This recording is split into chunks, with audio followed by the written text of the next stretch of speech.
December তিনি মুক্ত হয়েছে বিজয়ের 13 দিন পূর্বে আলী আরশাদকে ফেনী রাজাপুর ইউনিয়নের চৌধুরী বাড়ির পিছনে তাকে গুলি করে রাজাকাররা প্রকাশ্য হত্যা করেছে।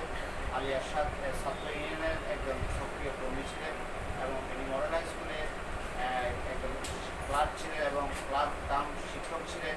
তিনি মহান স্বাধীনতা সংগ্রামে যুদ্ধ হিসেবে যোগদান করার পরে কারণেই তিনি যুদ্ধক্ষেত্রে তিনি মৃত্যুবরণ করেছেন।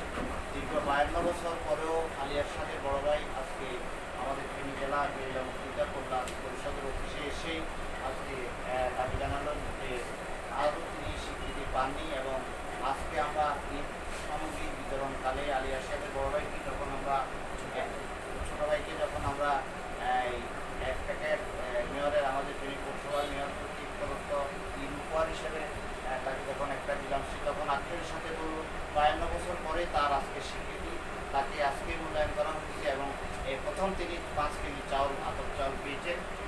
সেজন্য তিনি খুব আক্ষেপ করে বলেছেন যে তার মুক্তিযুদ্ধের ভাই ছোটো ভাই আলী আরশাদের স্মৃতিকে তিনি আজও লালন করছেন, আজও তাকিয়ে আছেন কখন আলী আরশাদ কখন মুক্তিযোদ্ধা হিসেবে স্বীকৃতি পাবে, কখন স্বাধীনতা সংগ্রাম অর্থবহ হবে। আপনি বলেন আলী আরশাদের ভাই আপনার নাম কি? নাম বলেন। আমার নাম হলো আবু তাহের, মোহাম্মদ আবু তাহের। পিতার নাম? মৃত আলী আকবর। গ্রাম কোথায় আপনাদের? মাটিয়ারা, কাজগাছিয়া ইউনিয়ন 7 নম্বর ওয়ার্ডের বাসিন্দা। বলেন আপনার ভাইকে আপনি দেখেছেন বা কি? আমার ভাইকে যখন আমি 1971 ক্লাস 2তে পড়তেছি তখন আমার ভাই আমার স্কুলে যাওয়ার জন্য টাকা পয়সা দিত, সহযোগিতা নিত। এরপরে তো ভাই 1971 স্বাধীনের 13 দিন আগে রাজাপুর কলেজের পিছনে চৌধুরী বাড়ির পিছনে তাকে নির্মমভাবে হত্যা করা হয়। রাজাপুর কলেজের রাজাপুরের রেজাকার।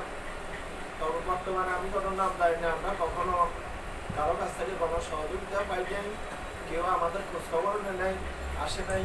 আজকে যাও 51 বছর পর আপনি যে তার যেগুলো পেয়েছি অত্যন্ত দুঃখের বিষয়, চোখে কান্না রাখতে পারতেছি না। আপনার ভাই যে মারা গেছে এটা তো অনেকেই জানেন, তিনি কমিউনিস্ট পার্টির একজন গেরিলা মুক্তিযোদ্ধা ছিলেন। আপনারা কি মুক্তিযোদ্ধা ওনাকে তালিকাভুক্ত করার জন্য গ্যাজেটভুক্ত করার চেষ্টা করেন নাই? চেষ্টা করছি বলতে আমি মুক্তিযোদ্ধা অফিসে গেছি, ওনারা কর্মকর্তারা একটু কষ্ট যে নাই, আমার কাছে কিছু হালকা কাগজপত্র আছে, কাগজগুলো দেখে নেই। আপনার ভাই যে গুলি করে মারছে ওই সময় তার সহযোগিতা আছে না? তার সহযোগিতা আছে। একজন নাম হলো হালিম বারাইনুমি বাড়ি, আরেকজনের নাম আমি জানতেছি না উনি, কিন্তু ফাঁসগাছিয়া ইউনিয়নের সাজু উকিলের ছোট ভাই চেয়ারম্যান ছিল, মেম্বার ছিলেন, রাইত হোসেন বাবু। জি, ওনারা 3 জনে একসাথে ছিল। তবে আল্লাহ ওদেরকে বাঁচায় এনেছে, কিন্তু আমার ভাই লাশ আনতে পারিনি। আপনার ভাই মারা যাওয়ার পরে আপনাদেরকে রাখলেন কয় ভাই আপনারা বলেন? আমরা বর্তমানে 5 ভাই। তাহলে আপনারা ওই আপনার ভাইকে গ্যাজেটভুক্ত করার জন্য আপনারা অনলাইনে আবেদন করছিলেন না? অনলাইনে আবেদন করি নাই, তবে আমি সি অফিসে গেছিলাম, ওইখানে কিছু কাগজপত্র দিছি, ওটার কোনো ফলাফল কোনো কিছু তো আছে। আমি ওগুলা নিয়েও অফিসে গেছি, ওনারা আমাকে বসতেও বলে নাই, আমার কাগজগুলো দেখে নেই। আমি এর আগেও আরো অনেকবার চেষ্টা করেছি। কোরিয়া সার্ভিসে আমি ঢাকা হেড অফিসে কাগজ পাঠাইছি, ওটা টোকেন আছে। আপনি এখন আপনার ভাইয়ের স্বীকৃতি চান, কোথায় স্বীকৃতি চাইতেছি। দর্শক বন্ধুরা তারা দেখছেন না, যারা দেখবেন আপনার আলী আরশাদের ছোট ভাইয়ের মুখে আপনারা শুনলেন তাকে নির্মমভাবে হত্যা করার কথা এবং তার ভাই যে মুক্তিযোদ্ধা ছিলেন এবং যুদ্ধে তিনি মৃত্যুবরণ করেছিলেন সেই সাক্ষী আজও আছে। কমিউনিস্ট পার্টি গেরিলা বাহিনী যারা আছে অনেকেই জানেন উনকে হত্যা করা হয়েছে। এবং আজকে আপনি কি এখন আজকে দাবি জানাচ্ছেন চেয়ারম্যানের কাছে? কি ওই যে আমি চেয়ারম্যানের কাছে লিখিতভাবে আবেদন করতেছি আমার ভাইয়ের যেন স্বীকৃতি, যেখানে মারা গেছে, যেখানে মারছে ওখানে আমরা রাজদাপন করছি স্বাধীনের 13 দিন পর, ওইখানে ওইটার স্বীকৃতি দিবার জন্য আমরা চেয়ারম্যানের কাছে আবেদন করতেছি। কতদিন পরে শিখে? 13 দিন পরে না জানতে পারি নাই, ওটা ঝরে গেছে, ওখানে পড়ে আসুন। পড়ে থাকে না, একটা গর্তর ভিতরে আমরা ফেনা দিই, গর্তের ভিতরে রাখছিল রাজাকাররা। রাজাকাররা। তবে আমার বাইরে মসজিদের হাজারো জনতা জানে গ্রামে এখনো সাক্ষী আছে। আছে, হাজার হাজার লোকের সাক্ষী দিব। আপনার ভাই কি করতো? শিক্ষকতা করতো। আর আমার ভাই মডেল স্কুলে শিক্ষকতা করতো, হ্যাঁ। কেরানি করতো। উনি প্রাইভেট পড়াইতো, উনি আমার ওখানে লেখাপড়া করছিল বেনি কলেজে। আমাদের হাজার হিসাবও দায়িত্ব, এই লেখাপড়া হাজার হিসাবে থাকলে এখন হাজার হিসাবে দেখতে চিনতো, কিন্তু হাজার হিসাবের কাছে কখনো আসিনি। আমাদেরকে কেউ কখনো উৎসাহ দেয় নাই বা কেউ কখনো ডাকে নাই। এই জন্য আমরা এই ব্যাপারে কিছু বুঝতাম না, যাইতাম না। যাক, এখন অনেকদিন পর আপনাদের এই অফিসে গেরিলা মুক্তিযুদ্ধ কল্যাণ অফিসে যখন আমাকে কল করছিল, তখন আসি আমি বিস্তারিত আপনাদেরকে জানাচ্ছি, এবং কি সাথে সাথে তার ডকুমেন্টস আপনারা পেয়ে গেছেন। আমার ভাইয়ের সাথে যে লোক আছে, যারা যে ছিল সে উপস্থিত আপনাদেরকে প্রকাশ্য করছে, সে এখনো বর্তমানে জীবিত আছে। আমার বাইরে মাঝে হাজারো লোক এখনো সাক্ষী দিব। রাজার কলেজে দিব, রাজার কলেজের পিছনে যে বাড়িগুলো আছে, বাড়ির লোক আশেপাশের লোকেরও জানে ব্যাপারে, আমার এলাকার লোকে তো জানে। হাজারো লোকে আপনার তদন্ত যদি আসে, কখনো হাজারো লোকে তদন্ত রিপোর্ট দিবে। আচ্ছা, যাক, আমরা চেষ্টা করবো আপনার ভাইকে মুক্তিযোদ্ধার তালিকা করতে হবে। আমাদের এখানে আরো একজন আছেন, এই যে আপনার শরীদুল্লাহ ভাই। আপনি কি এবার আপনারা তো মুক্তিযোদ্ধা? হোসেন ভাই আপনারা তো কি বলেন, কিছু বলবেন? আমাদের এই যে উনি তো, আপনি তো মুক্তিযুদ্ধে অংশগ্রহণ করেছিলেন দীর্ঘদিন। আপনি এবারে শোনা যাচ্ছে যাচাই করেছিলেন, যাচাই কি অবস্থায় একটু জানেন? আমার নাম 11 নম্বর, 11 নম্বর। সেখানে তো আমি টাকার উপরে আমরা তো টাকা চাইছিলেন। কত চাইছে? 1 লাখ টাকা। 1 লাখ টাকা দিতে না পারলে এই জন্য আপনার নাম জানো। আচ্ছা, এই যে আপনার দর্শক আপনারা শুনলেন, এই হোসেন আহমদ, উনি ওনার বাড়ি মঙ্গলকান্দি, তিনি সোনাগাজী উপজেলার। তিনি মুক্তিযোদ্ধা গ্যাজেটভুক্ত হওয়ার জন্য 2017 সালে তিনি অনলাইনে আবেদন করেছিলেন, 2014 সালে অনলাইনে আবেদন করেছিলেন, এবং 2022 সালের শেষের দিকে তারা যাচাই বাছাইতে অংশগ্রহণ করেছিলেন। উনি ওনাকে 11 নম্বরে দ্বিধা বিভক্ত মতামতের তাকে রেখেছেন, এবং তিনি টাকা দিতে পারেন নাই, সেজন্য ওনাকে করে নাই। এবং তিনি, আপনি কি এখন আপিল করছেন রামগঞ্জে? আপনি মুক্তিযুদ্ধ হইতে চান? আমাদের এখানে আরেক রিক্সাওয়ালা, রিক্সা শ্রমিক আছে, তিনি মুক্তিযুদ্ধে অংশগ্রহণ করেছেন, তিনি এখন রিক্সা। আপনি বলেন মালিক ভাই, আপনার কথা বলেন। আমি তো যা পরিবার আছে, আমার কিছুদিন আগে সাংবাদিক সম্মেলন করি আরেকটা বক্তব্য আমি দিয়েছি। 6 ডিসেম্বর ফেনী স্বাধীন হয়েছে, ঠিক আছে।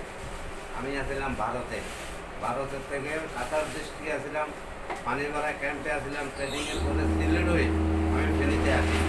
আসা প্রত্যেকের 2 মাস 2 ভিতরে এই মুক্তাবাজার একটা পুকুর ছিল, পুকুরের কন্যারা অস্থায়ী মুক্তিযুদ্ধ অফিস থেকে আমি 2 বার করে বাতা উত্তোলন করছি, কর্নেল ওসমানের সার্টিফিকেট দিই। এরপর আর কোনো সার্টিফিকেট না। তারপর আমার প্রায় 7-8 বছর মাথা খারাপ হয়ে গেছে, আমার কাগজপত্র হারিয়ে গেছে, আমার মা বাবা নাই, আমার কোনো কিছু নেই।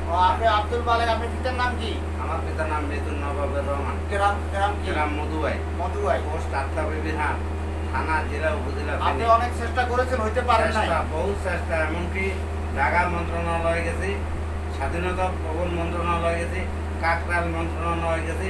আমি মন্ত্রণালয়ে যাইতে যাতে আমার অবস্থা ছিল, যেখানে যাই সেখানে টাকা 50,000, 1 লাখ, 10,000 কন্ট্যাক্ট করেন, এসব কথা দেয়। আমি রিক্সা চালাই, আমি এত টাকা কোথায় পাবো? এখন আপনি রিক্সা চালাইতেছেন? জি। আপনি ছেলে মেয়েরা কয়জন? আমার ছেলে মেয়েরা 5 জন। কষ্টে আছেন নাকি? অত্যন্ত কষ্টে আছি। কাশেম ভাই, আপনি কিছু বলবেন, বলেন। আমাদের কাশেম ভাই সারাশি, উনি মুক্তিযোদ্ধা। আমাদের এখানে আরেক মুক্তিযোদ্ধা আছে, আমাদের তাদলক সাহেব, উনি শিক্ষক ছিলেন, উনি অংশগ্রহণ করেছিলেন। আপনি কি অনলাইনে আবেদন করছেন নি? এখনো হইতে পারেন নাই?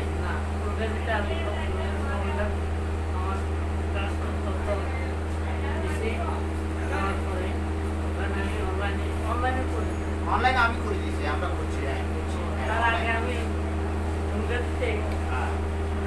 আপনি কি মুজিবনগর সরকারের কর্মচারী হিসাবে, মুজিবনগর সরকারের কর্মচারী এখন গ্যাজেটভুক্ত হতে পারেন নাই? তাদলক সাহেব আমাদের অপরিচিত বিদ্যালয়ের শিক্ষক ছিলেন, তিনিও একদম গেরিলা মুক্তিযোদ্ধা ছিলেন। ইনফরমার হিসেবে তিনি মুজিবনগর সরকারের একজন কর্মচারীর জন্য তিনি ছিলেন, এবং তিনি আজও মুক্তিযোদ্ধা হতে পারেন নাই। দর্শক, আপনারা শুনছেন আমাদের আলী আরশাদ ভাই, ছোট ভাই আবু তাহের, তিনি এসে আবেগের সাথে বললেন তার ভাইয়ের স্বীকৃতি, তার ভাইকে প্রকাশ্য নির্মমভাবে রাজাপুর চৌধুরী বাড়ির পিছনে প্রকাশ্যভাবে তাকে হত্যা করা হয়েছে। তার লাশ 13 দিন পর তার মশা গলা লাশ নিয়ে আসি তারা দাফন করেছেন। হাজার হাজার লোকে জানে তিনি ছাত্র ইউনিয়ন ন্যায় কমিশনের একজন গেরিলা মুক্তিযোদ্ধা ছিলেন। তিনি আজও স্বীকৃতি পান নাই। তার ভাই আজকে সে দাবি নিয়ে আসছে, তারা স্বীকৃতি চান। এখানে যারা গেরিলা মুক্তিযোদ্ধা আছেন তারা সকলেই স্বীকৃতি চান। আমরা প্রশাসন জাবুকা সরকারের দৃষ্টি আকর্ষণ করছি, যে সমস্ত বীর সন্তানেরা মহান স্বাধীনতা সংগ্রামে অংশগ্রহণ করেছিলেন, যুদ্ধে অংশগ্রহণ করেছিলেন, জীবন বাজি রেখেই যারা এই দেশকে মুক্ত করেছিলেন, তারা আজকে 51 বছর পরে 52 বছরের মধ্যেও তারা তাদের স্বীকৃতি পান নেই। তারা আজকে আমাদের এখানে গেরিলা মুক্তিযোদ্ধা অফিসে পূর্ব আজকে ঈদ সামগ্রী নেওয়ার জন্য এসে ক্ষোভের সাথে অনেক কথা বলছেন। আমরা চাই আমাদের প্রত্যেকটি গেরিলা মুক্তিযোদ্ধা প্রত্যেকটি গেরিলা মুক্তিযোদ্ধা তাদের স্বীকৃতি পান, তারা সরকারি সুযোগ সুবিধা পান, তারা দেশের জন্য যে অবদান দিচ্ছেন সেই অবদানের জন্য তাদের স্বীকৃতি অত্যন্ত প্রয়োজন। সেই জন্য আজকে আমরা যথাযথ কর্তৃপক্ষের দৃষ্টি আকর্ষণ করছি।